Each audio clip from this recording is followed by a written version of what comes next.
السلام علیکم ورحمۃ اللہ وبرکاتہ۔ محترم ناظرین، آج میں آپ لوگوں کو نمرود کی پرورش کا واقعہ بتلانے جا رہا ہوں۔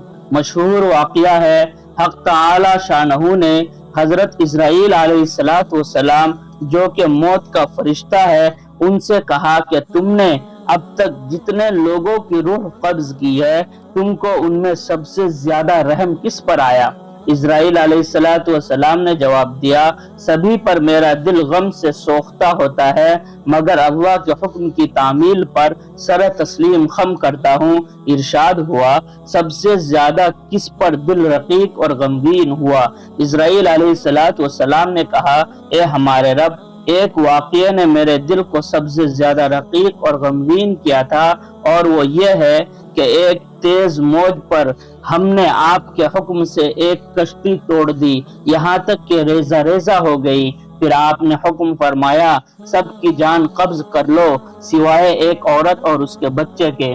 چنانچہ سب کی روح قبض کر لی اور اس گروہ کے سب لوگ ہلاک ہو گئے، اور وہ عورت اور اس کا بچہ دونوں ایک تختے پر رہ گئے۔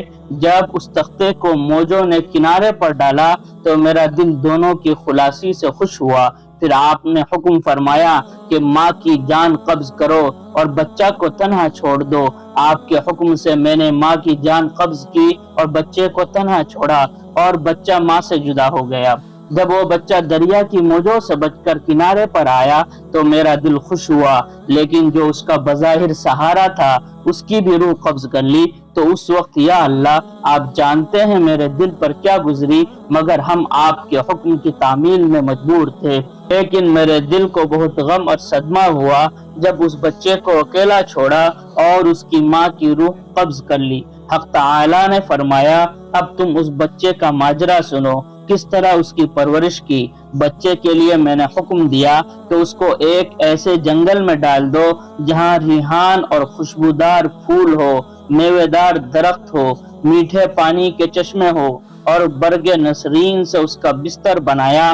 اس کے دودھ کا انتظام کیا اور سورج کو حکم دیا کہ اس کی طرف شعاعیں تیز نہ کرے اور اپنی رفتار میں اس کا خیال رکھے۔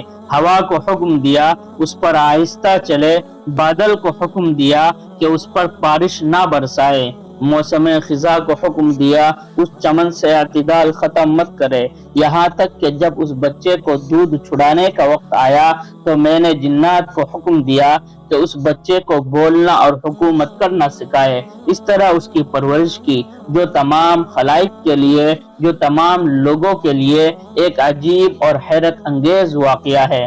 مگر اے اسرائیل، اس بچے نے میرا کیا شکریہ ادا کیا؟